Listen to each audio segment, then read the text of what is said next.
जय श्री कृष्ण। आज हम बात करेंगे उस महापर्व की जिसे लोक का सर्वश्रेष्ठ तप कहा गया है, छठ व्रत की कथा।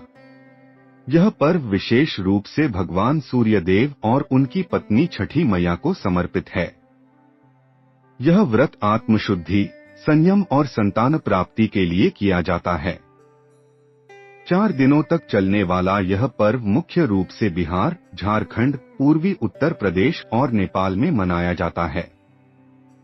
कहा जाता है कि छठ पूजा की शुरुआत त्रेता युग में माता सीता ने की थी।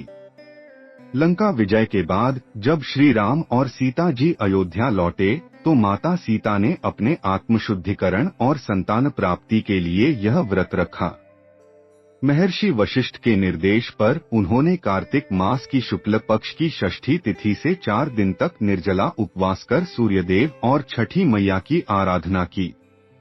सीता जी की भक्ति से प्रसन्न होकर सूर्यदेव प्रकट हुए और बोले, हे जानकी, आज से जो भी श्रद्धा से यह व्रत करेगा उसे संतान सुख, आरोग्य और समृद्धि की प्राप्ति होगी। यहीं से छठ व्रत की परंपरा शुरू हुई और तभी से यह सनातन धर्म में एक प्रमुख पर्व बन गया।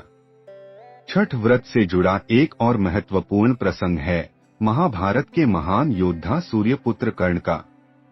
कर्ण का जन्म स्वयं सूर्यदेव के वरदान से हुआ था। वे प्रतिदिन सूर्यदेव की आराधना करते और नदी में खड़े होकर उन्हें अर्घ्य अर्पित करते थे।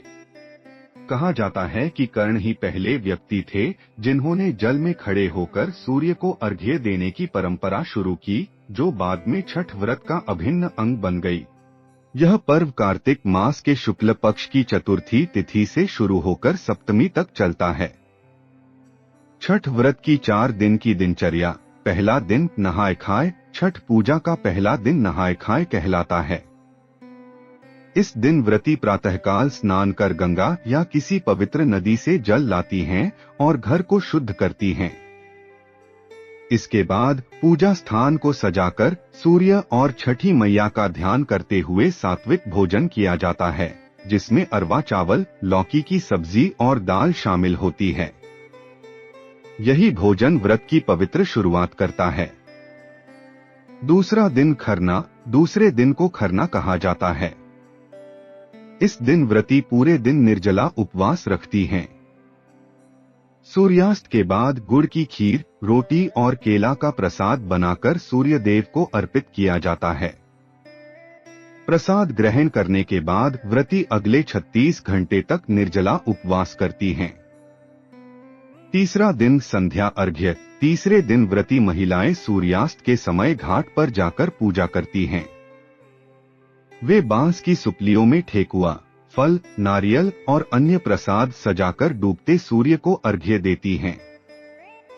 पूरा घाट भक्ति गीतों, आरती और दीपों की रोशनी से आलोकित हो जाता है। चौथा दिन उषा अर्घ्य। छठ व्रत का अंतिम दिन उषा अर्घ्य के रूप में मनाया जाता है। प्रातः काल व्रती उदयमान सूर्य को अर्घ्य देती हैं और अपने परिवार की सुख समृद्धि तथा संतानों की दीर्घायु की प्रार्थना करती हैं। इसके बाद वे पूजा संपन्न कर व्रत का पारण करती हैं।